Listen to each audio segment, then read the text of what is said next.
बहुत बहुत स्वागत है आप सभी का बहुत बहुत हमारे चैनल पर। देखिए, साल भर में पूरे 12 एकादशी पड़ती हैं और जिस वर्ष अधिक मास का महीना होता है उस वर्ष 2 एकादशी बढ़ जाती है, 26 एकादशी होती है। तो ये बात तो खैर सभी को जानकारी है, सभी जानते हैं इस विषय में, लेकिन कुछ एकादशियाँ जो हैं अपने आप में खास महत्व वाली होती हैं। तो जो खास महत्व वाली एकादशी है उसमें से एक जो है कार्तिक मास के शुक्ल पक्ष की एकादशी भी आती है।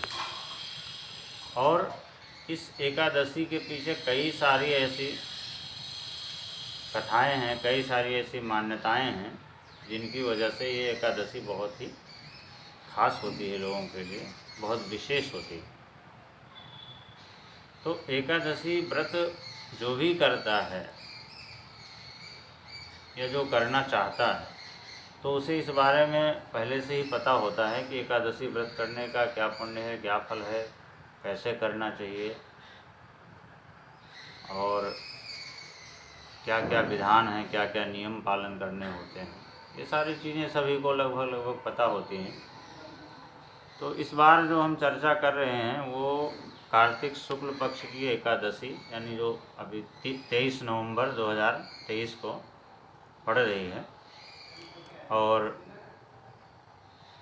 ये इस एकादशी को देव उठानी एकादशी, हरि प्रबोधिनी एकादशी या प्रबोधन उत्सव, तुलसी विवाह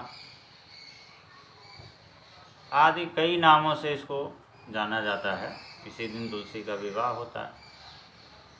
और ये एकादशी अपने आप में बहुत ही खास महत्व रखती है। क्या होता है इस एकादशी के व्रत करने से, क्या इसके पीछे मान्यताएं क्या हैं?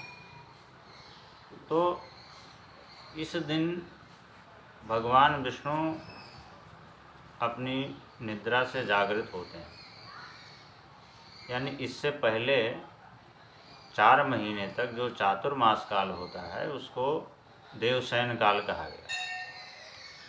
उस समय देवता, खास करके विष्णु भगवान जो जगत के पालनहार हैं, जो सृष्टि के पालन करता है, वो निद्रा में लीन होते हैं।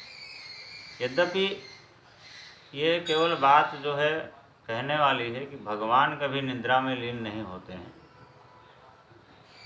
लेकिन पाताल लोक में जाकर के राजा बलि के यहाँ विराजते हैं 4 महीने तक, यानी आषाढ़ शुक्ल पक्ष की एकादशी से लेकर के और कार्तिक शुक्ल पक्ष की एकादशी तक। और इस बीच में जब चातुर्मास काल चलता है, देवशयन काल जब चलता है, उस दौरान कहीं कहीं पर जैसे शुभ मांगलिक जो कार्य हैं, शादी है, विवाह है, मुंडन है, गृह प्रवेश है, यज्ञोपवीत है, देवताओं की प्राण प्रतिष्ठा है, ये सब कार्य जो है निषेध वर्जित होते हैं। और इस दिन से जब विष्णु भगवान जागृत हो जाते हैं तो विष्णु भगवान के जागृत होने की वजह से ये दिन जो है अपने आप में विशेष खास होता है। और इसी दिन से पुनः जो है मांगलिक कार्य, चातुर्मास समाप्त हो जाता है तो मांगलिक कार्य प्रारंभ हो जाते हैं। इस एकादशी व्रत की महत्ता बहुत ही खास है, क्योंकि इस दिन माता तुलसी का विवाह भगवान शालिग्राम से कराया जाता है। तुलसी के विवाह का उत्सव है, प्लस इस दिन लक्ष्मी जी और नारायण की विशेष पूजा करने से अगर किसी भी प्रकार की दिक्कत हो, दरिद्रता हो या धन की कमी हो, आर्थिक समस्या हो, तो इस दिन ज़रूर इस एकादशी का व्रत रखना चाहिए और रात्रि में जागरण करते हुए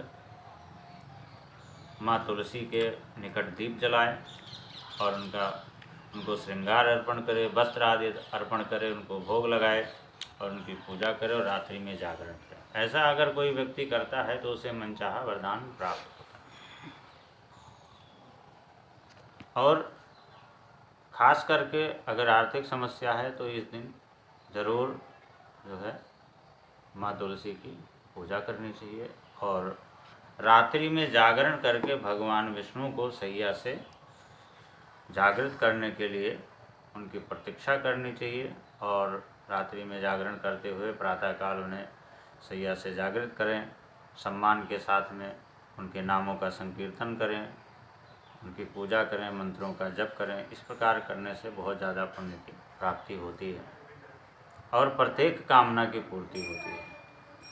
तो ये एकादशी चूँकि इस दिन भगवान विष्णु सैया से पुनः जागृत होते हैं, दूसरा इस दिन माँ तुलसी का विवाह भगवान विष्णु से होता है, तीसरी बात इसी दिन से चातुर्मास काल समाप्त हो जाता है।